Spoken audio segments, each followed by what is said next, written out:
Electric power. देखो अब electric power क्या होता है, इलेक्ट्रिक पावर या तो सिंपल टर्म बोल सकते हो पावर। तो rate of doing work is called power. यहां पे रेट ऑफ डूइंग वर्क को हम पावर बोलते हैं।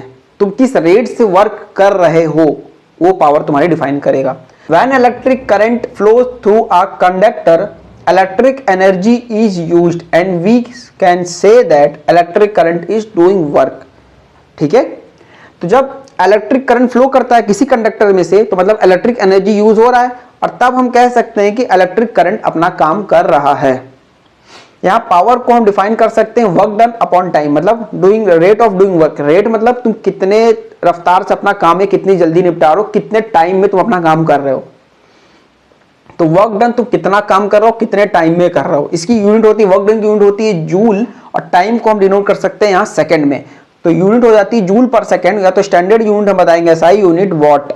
बिगेस्ट यूनिट जो होती है पावर की उसे बोलते हैं किलोवाट। तो rate at which electric energy is consumed.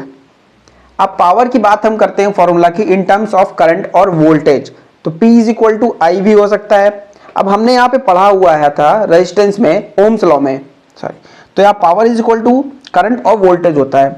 P is equal to I square R लिख सकते हैं और P is equal to V square upon R भी लिख सकते हैं। अब ये तो याद रहेगा नहीं, ये एग्जाम में हम भूल जाएंगे, कोई न्यूमेरिकल आएगा तो हम भूल जाएंगे, तो इसको हम याद कर लेते हैं। ओम्स लॉ पढ़ा था, V is directly proportion to I, current directly proportion to voltage होता है, V is equal to I R था। तो वही सेम टर्म यहाँ पे है, तो I V is equal to I R था। अब हम यहाँ अगर I निकालते हैं तो V अपॉन आर हो जाता है। तो हम I की जगह पे यूज कर लेंगे I is equal to V upon R. तो अगर हमने यहाँ पे V अपॉन आर किया इंटू V किया तो ये 2 बार हो गया ना, V स्क्वायर अपॉन आर हो गया। अब यहीं से हम V निकालते हैं, V is equal to I R था। ठीक है, अब देखो V is equal to I R है तो V की जगह हम रख देते हैं I और R, I into R, I और I 2 बार हो गया, I स्क्वायर आर हो गया। अब I की जगह हम V अपॉन आर रख देते हैं तो ये हो जाता है I स्क्वायर, तो ये हो जाता है I into I into R, मतलब I 2 बार है तो यहाँ हो गया I स्क्वायर आर।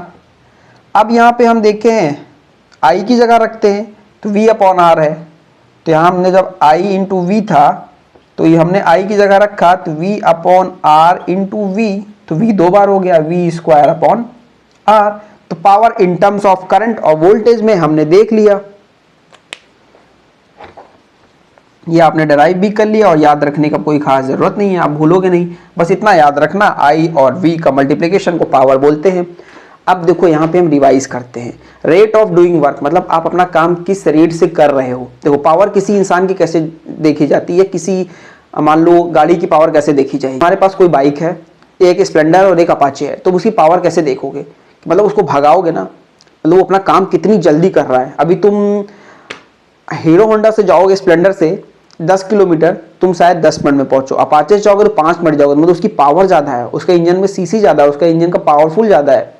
अब आते हैं ह्यूमन पे, तुम अपने स्कूल में हमेशा बेसिक देखो किसी लड़के को कौन कितना पावरफुल है, कैसे उसको जज करते हो, पंजा लड़ाते हो, आओ देखते हैं किसके अंदर कितनी ताकत है, कितना पावरफुल है। तो पंजा लड़ाते हो ना, तुमने पंजा लड़ाया, तुमने वर्क डन किया।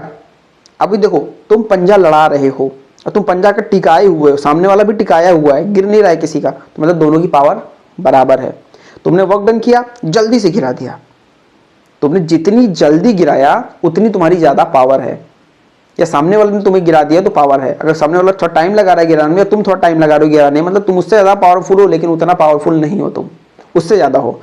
तो यही वर्क डन अपॉन टाइम, तुम कितनी ताकत लगाते हो, कितना देर के लिए लगाते हो, कितनी जल्दी लगाते हो, वो डिपेंड करता है। पावर यही दिखाता है तुम किसी काम को कितनी देर तक कर सकते हो, ये भी एक टर्म्स हो सकता है पावर का।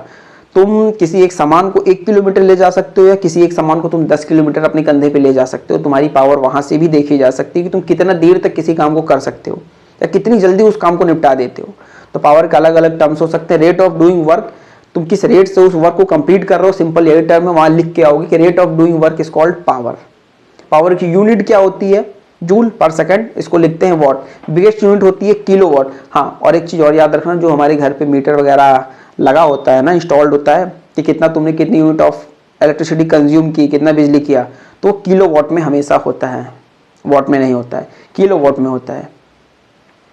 और power in terms of current और वोल्टेज में तो आई इंटू वी था, हमने ओम्स लॉ में देखा था, V is equal to I R होता है, V upon R is equal to I होता है, तो यहाँ पे आई स्क्वायर आर हो जाता है और P is equal to V square upon R हो जाता है। तो यहाँ से हमारा इलेक्ट्रिक पावर भी खत्म हो गया।